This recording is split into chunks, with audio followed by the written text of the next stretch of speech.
반기문 전 유엔 사무총장이 전격 불출마를 선언했습니다. 네, 조혜진 전 새누리당 의원과 또 박수현 전 더불어민주당 의원과 함께 얘기 나누겠습니다. 어서 오세요. 두 분 어서 오십시오. 네, 안녕하십니까. 안녕하십니까. 반기문 전 유엔 사무총장의 불출마 선언 이유, 먼저 기자회견 내용을 보면 순수한 애국심과 포부는 인격 살해에 가까운 음해와 또 각종 가짜 뉴스로 인해서 정치 교체의 명분은 실종됐다. 이런 내용들이 있었습니다. 조 의원님 어떻게 이유를 분석하시나요? 예, 그런 부분은 반 총장께서 마음고생하신 부분을 피력을 하신 것 같습니다.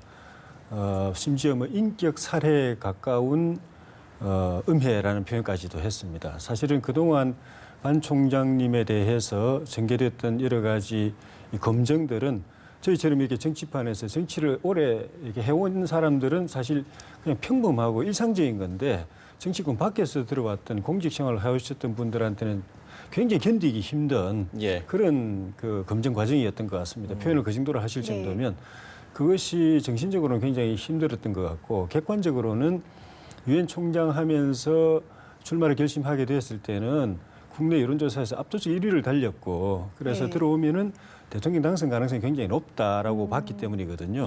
그냥 대통령 한번 출마해보고 싶다는 정도가 아니고 이번에 안 되면 다음에 또 하지 이런 게 아니고 대통령이 될 수 있다라는 그것 때문에 들어왔는데 지지율이 오히려 그때부터 내려가기 시작해가지고 1, 2위가 뒤집어지고 또 본인이 그걸 반등시키기 위해서 여러 가지 계기를 찾아봤는데 민생 행보를 한다든지 또 정치권의 주요 주자들 만나가지고 또 큰 그림을 그려본다든지 또 어제는 개헌론까지도 던져봤는데 전혀 반등의 기미가 안 보였기 때문에 그 실패하는 선거, 패배하는 선거를 하기 위해서 들어온 분은 아니기 때문에 그 패배한 선거를 할 수는 없다. 특히나 상처까지 받아가면서 그렇게 결심하신 것 같습니다. 네, 그런가 하면 박 의원님.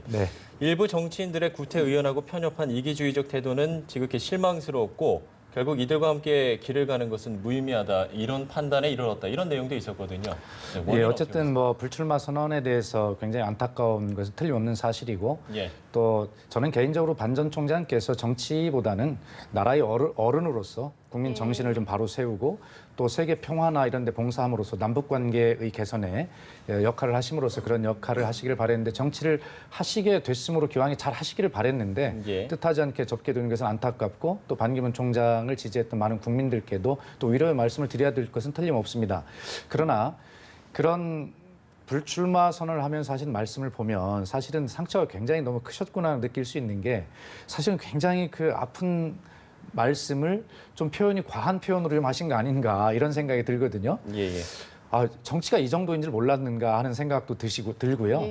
결과적으로 우리 앵커님 한번 제가 여쭤보겠는데 정치와 외교가 같은 게 딱 하나 있습니다. 그게 뭐냐면 말로 한다는 것입니다.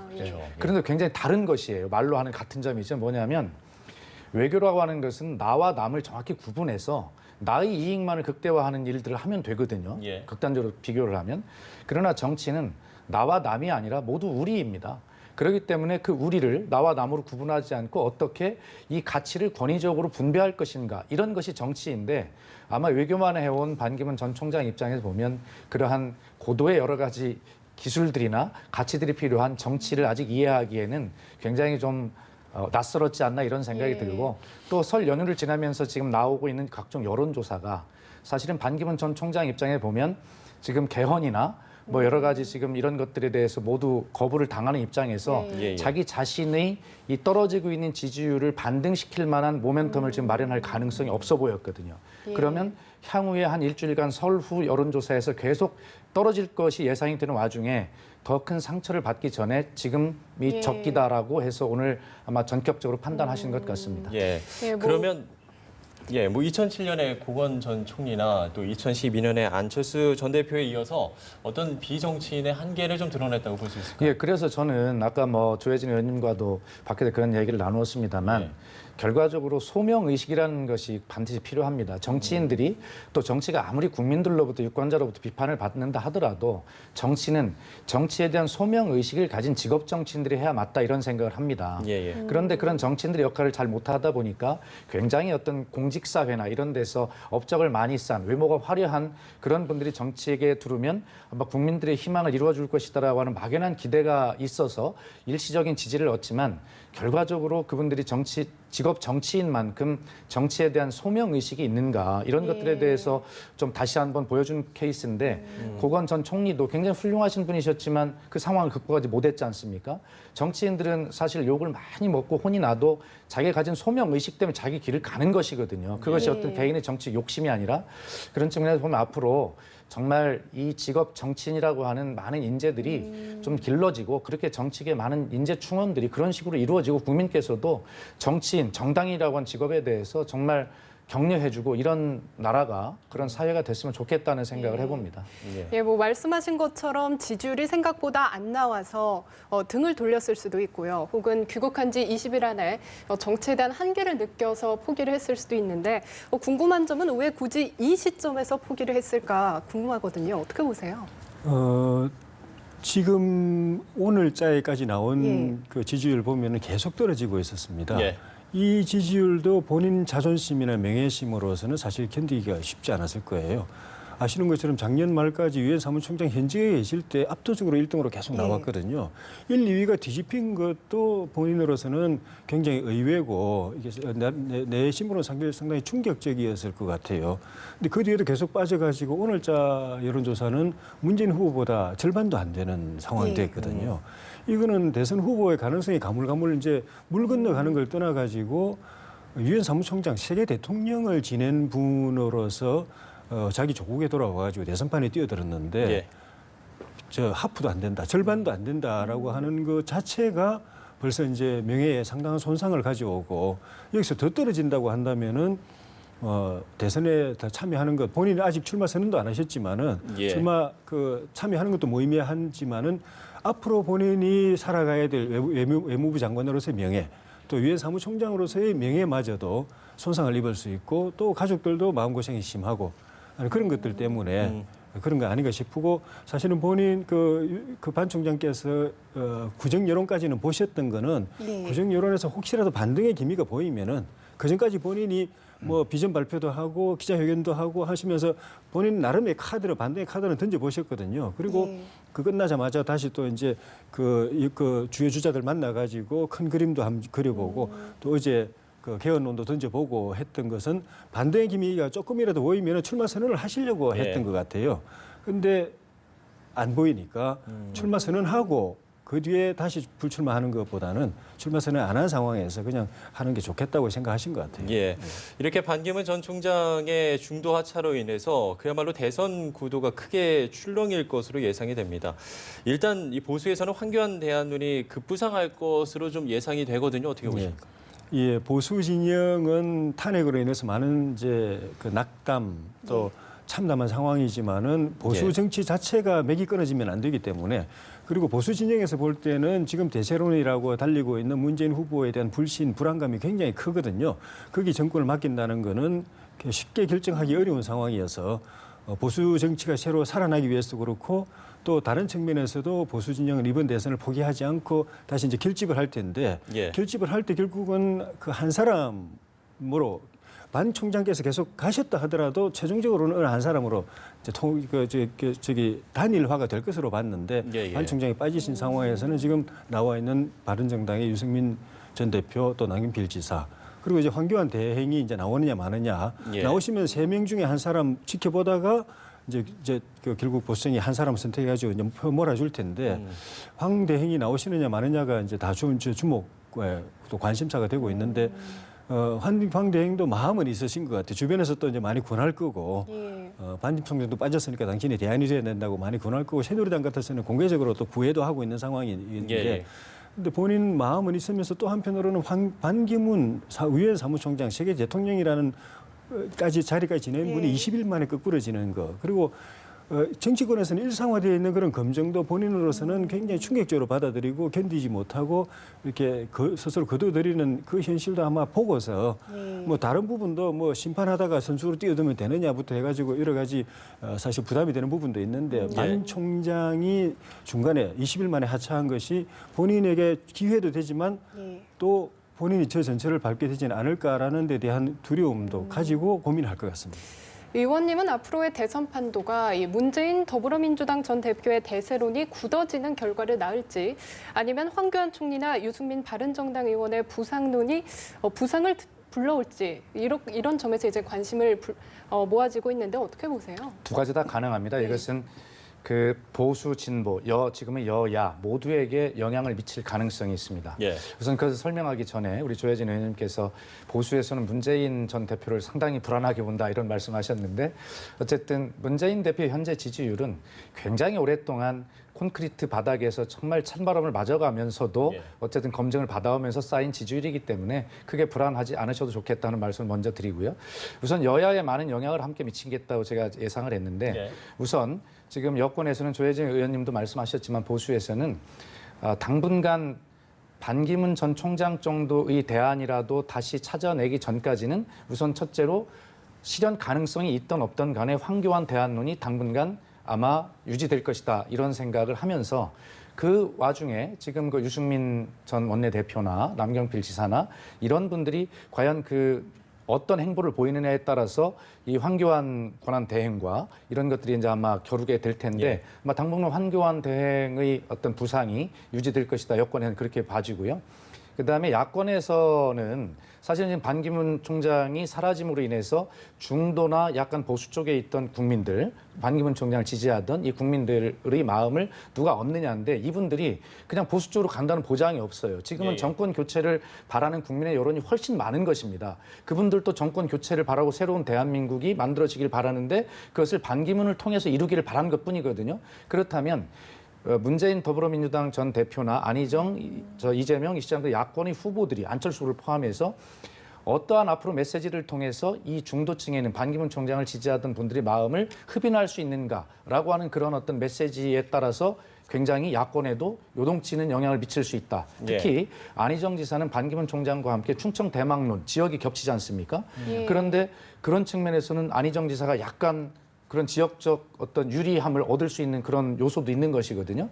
어쨌든 그 문재인 더불어민주당 전 대표는 이 중도층을 안심시킬 수 있는 그런 어떤 안정적인 메시지 이런 것들을 통해서 조혜진 의원님 말씀하신 대로 그러한 불안감을 해소시키면서 본인의 어떤 영역을 더 넓혀갈 수 있는 기회가 되기도 할 것이다. 그래서 결과적으로는 여야 모두에게 굉장한 영향을 미칠 것으로 보인다. 이렇게 분석이 됩니다. 예, 사실 반기문 전 총장 측을 중심으로 계속 많이 나왔던 말이 빅텐트론이었는데 만약에 이렇게 반기문 전 총장이 대선 불출마 선언을 하면서 이 빅텐트의 중심 무대가 또 국민의당으로 옮겨갈 수 있을까요? 어떻게 보십니까? 빅텐트는 가운데를 중심으로 모여야 이게 텐트가 잘 쳐집니다. 가운데 또 이렇게 그 대를 잘 세워야 하듯이 어느 한쪽으로 쏠리면은 나머지 쪽에서는 또 그 주저하기 때문에 텐트 쳐지는 게 좀 어려운데 빅텐트라는 제3지대 형성이 되려면은 문재인은 안 된다라는 데 대한 공감대가 넓기도 하면서 굉장히 강해야 됩니다. 내가 스스로 한 사람 내 스스로 희생시켜서 후보를 양보하더라도 딴 사람을 밀더라도 문재인은 안 되게 해야 된다라는 그게 상당히 강해야 되는데 그 정도가 그 정도 강하냐? 정치권에서 지금 나와 있는 손학규, 정운찬, 안철수 뭐 등등 이런 분들이 그런 스스로를 포기하면서까지 양보하면서까지도 문제는 절대 안 되게 할 만한 그런 마음 자세가 되어 있느냐 하는 부분. 그다음에 표를 가진 국민들이 그 문재인이 안 되는 것에 대해서 그만큼 관심을 가지고 있느냐. 그리고 저기 제3지대라는 분들이 국민들에게 그런 명분을 줄 수 있느냐. 문재인이 안 된다는 거 말고 적극적으로 우리가 되면 문재인이 집권했을 때보다는 민주당이 집권했을 때보다는 더 낫다라는 대안을 제시할 수 있느냐에 따라서 민심이 움직일 수도 있는데 대안이 없이 그냥 문재인은 안 되니까 무조건 이쪽으로 찍어주십시오 하면은 국민들이 안 지지할 거고 지지하지 않으면 제3지대가 형성되기 좀 어렵지 않겠는가. 근데 현재로 보면은 양보할 마음도 아직은 안 보이고 다 자기가 주인공이라고 생각하는 거고 또 문재인이 싫다는 거 말고는 더 나은 대안 더 나은 세상에 대한 비전은 아직 없고 그냥 우리끼리 빨리 뭉치자. 그래서 저 사람 안 되게 하자라는 이야기만 계속 있지. 그 더 나은 세상에 대한 비전이 없기 때문에 실현 가능성은 저는 크게 높지는 않다고 봅니다. 의원님은 좀 어떻게 보세요? 일단은 뭐 범여권의 스몰 텐트, 범야권의 스몰 텐트 합쳐서 나중에 이제 빅텐트가 이제 이루어지는 게 이 빅텐트론의 이야기들이 좀 나오고 있었었는데 일단 반기문 전 총장이 대선 불출마 선언을 하면서 이게 과연 어떻게 될지가 좀 향후에 어떻게 전망을 하시는지요? 지금 빅텐트가 쳐질 수 있는 핵심 조건은 두 가지입니다. 하나는 명분이죠. 명분은 지금 개헌을 고리로 한다는 것 아니었습니까? 예.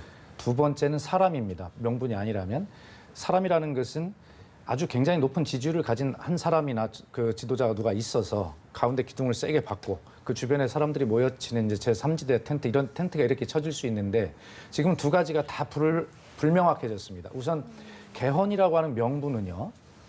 사실은 어제 반기문 총장이 오늘 불출마 사퇴 선언을 하는데 어제의 개헌 협의체 구성이 이야기했었어요. 모든 진영에서 다 퇴짜맞은 충격도 굉장히 작용했을 거라 저는 그렇게 봅니다. 가능성이 없어진 것이죠. 근데 지금 국회에는 사실 그 개헌 특위가 구성이 돼서 6개월의 시한으로 지금 활동 중에 있습니다. 예.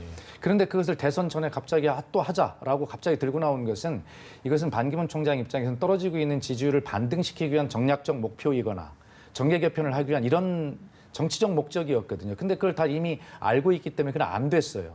그렇기 때문에 그 개헌이라고 하는 것도 개헌은 현실적으로 우리 조혜진 의원님 저 잘 아시겠습니다만 국회에서 3분의 2 이상 동의가 필요한 일 아니겠습니까? 근데 지금 현실적으로 가능하지가 않은 것을 가지고 한번 해보자라고 하는 것은 정략적이었던 것이죠. 그래서 제3지대 텐트의 한 축인 개헌이라는 명분은 가능하지 않은 것이었고요. 예. 그다음에 두 번째 반기문 총장의 지지율이 계속 떨어짐으로 해서 사람이 큰 기둥이 되는 그러한 어떤 요건도 없어진 것입니다. 그렇기 때문에 아까 얘기까지 질문하신 대로 그러면 국민의당 안철수 대표에게 조금 삼지대가 유리해진 것 아니냐 이렇게 보지만 조혜진 의원님 분석 잘해 주셨습니다. 거기에 삼지대에는 명분도 좋고 다 좋습니다만 기본적으로는 내가 무엇이 되고자 하는 기본적인 개인의 목표, 소망, 욕구가 거기에 깔려 있는 것입니다. 그렇기 때문에 그렇게 다 내가 대장이 되고 싶은데 어떻게 일방적으로 몰아주는 게 되겠습니까? 그래서 이미 삼지대로는 뭐 빅텐트가 아니라 스몰 텐트도 안 될 것이다. 예. 그렇게 저는 전망합니다. 그러면 문재인 후보에게 상당히 그 유리하다고 볼 수 있지 않겠습니까? 유리한 측면도 물론 있을 수가 예. 있지만은 일단 오늘도 지지율이 어느 정도 약간은 올랐거든요. 예. 예. 근데 좀 전에 말씀 중에도 있었지만은 당장 승사 가능성은 높지 않지만은 현실적으로 상당히 넓은 범위에서 문재인 후보가 상대적으로는 앞서 있지만은 문재인 불안하다, 문재인 집권 그거 받아들이기 어렵다고 하는 강한 불가론이 또 실제로 있습니다. 여론조사를 해보면은 누가 되면 좋겠는가에 대해서 문재인 후보가 1등이지만은 누가 되면 절대 안 되는가에 대해서도 또 압도적으로 또 그 문재인 후보가 또 그렇게 나오거든요. 예. 그래서 후보들이 많기 때문에 표가 흩어져 있어가지고 상대적으로 1등인데 이쪽 진영이 한 명 또는 두 명으로 나와가지고 딱 붙여버리면은 어떻게 나올지 그건 또 두고 봐야 되고 기본적으로 문재인 후보 자기 스스로의 힘으로 오늘 이 자리에까지 여론조사를 저 정도까지 이렇게 만들어냈다면은 그건 견고한 지지인데 예. 문재인 후보도 지금 이제 정치에 오래 벌써 이제 꽤 들어오신 지 오래돼 가지고 나름대로 기성 정치인에 들어가지만은 원래 지난번 총선에 정치에 입문할 때 본인 정치 안 하려고 그랬습니다. 근데 패족이라고 스스로 선언을 했던 친노 쪽에서 우리가 다시 살기 위해서는 당신이 앞장서 가지고 리드가 돼 줘야 된다고 해 가지고 정말 강제로 끄집어내다시피 총선에 참여시켰거든요. 예. 그렇게 나온 분이었기 때문에 사실 상황에서 끌려온 측면도 있습니다. 이제는 이제 뭐 본인이 대통령이 되어야 되겠다는 권력 의지도 생기긴 했겠지만은 그래서 작년에 2위로 달리다가 반기문 총장을 제끼고 1위로 간 배경도 자기가 열심히 노력해가지고 더 지지율을 올려가지고 제낀 게 아니라 탄핵이라는 그런 돌발 변수가 생겨가지고 범여권 전체가 주저앉고 또 친박 계열에 얹혀가는 걸로 비쳤던 반기문 총장도 같이 한꺼번에 추락을 하는 바람에 1, 2위가 뒤집히고 예. 그 뒤에도 자기 스스로 중도 쪽으로 열심히 접근해가지고 표를 가져오겠다고 뛰어다녔는데 실제로는 그렇게 효과가 있어 보이지 않아가지고 이거는 이 대세로는 현상적으로는 눈에 보이는 대세론이지만은 저변을 보면은 굉장히 거품성이 있고 구조적으로 허약한 부분이 있다. 지금 민주당 안에서도 안희정, 이재명 이런 분들이 뛰어들고 이분들이 또 들썩들썩하고 하는 거는 그런 그 허약성을 보여주는 측면도 있고 예. 또 그 외에도 많은 분들이 뛰어드는 데는 우리가 한번 하면 바람 일으키는 문제 제낄 수 있다. 이렇게 보는 측면도 있다라는 거. 그런 점 때문에 그리고 앞으로 탄핵 결정이 나고 그 뒤에 민심이 어떻게 움직이고 특히 보수층이 어떻게 결집하고 예. 이거에 따라서 그 대세로는 제대로 검증받는 기회가 올 것이고 그때도 지켜낸다면 대세가 되지만 지금은 겉으로 대세지 실제로 대세라고 하긴 어렵다고 봅니다. 예. 한편 뭐 반 전 총장을 지지했던 이분들의 표심이 앞으로 어디로 갈지도 예상을 해봐야 할 텐데요. 어떻게 보세요? 예, 아까 제가 이미 말씀드린 대로 이분들은 대개 반정 총장이라고 하는 그 인물에 주목한 분들이기도 하지만 정치적 성향으로 보면 중도나 약간 보수 쪽에 있는 분들이 대부분 많이 있었을 것입니다. 그렇기 때문에 지금 문재인 전 대표가 1위를 하고 있지만 앞으로 지금 조혜진 의원님 지적하신 대로 민주당 경선 내부에서의 역동성이나 흔들릴 가능성 이런 걸 본다면 또 문재인 대표가 1위를 하고 있는 것을 유지를 하고 정권 교체를 해서 대통령이 되기 위해서는 사실 지금보다는 더 많은 의원을 확장해야 된다는 과제가 있지 않습니까?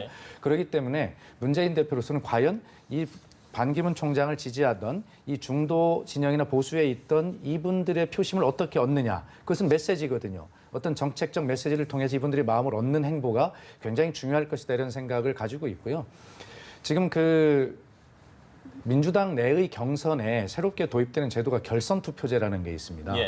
그렇기 때문에 사실은 아까 우리가 제3지대를 이야기했던 제3지대는 반문재인 연대라고 그렇게 일컬어지지 않습니까? 그렇죠. 그런데 이 외부의 반문재인 연대인 3지대가 어려워졌다면 민주당 내부의 반문재인 연대인 결선 투표제를 고리로 한 그래서 어쨌든 1차 투표에서 문재인 대표가 과반수를 넘겨서 대통령 후보가 되는 것을 막아내기 위한 소위 비주류들의 그런 어떤 연대들이 안에서 활성화될 가능성이 또 높아진 상황이거든요. 그렇기 때문에 문재인 대표로서는 지금 질문하신 대로 그 반기문 총장을 지지하던 분들의 지지를 얻기 위한 어떤 그 외연 확장적 메시지의 작성과 전달 이런 것들이 굉장히 중요하게 될 것이고 그분들을 향한 민주당 내부 후보들의 싸움은 치열해질 것이다. 이분들은 결과적으로 보수 진영에서 가져가라고 그냥 있는 표가 아니거든요. 그렇기 때문에 이분들은 보수 진영뿐만이 아니라 지금 활성화되어 있는 범야권 내부에서 이분들을 향한 마음 표심을 얻기 위한 많은 행보들이 굉장히 더 활성화될 가능성이 많다 이렇게 봅니다. 예, 알겠습니다.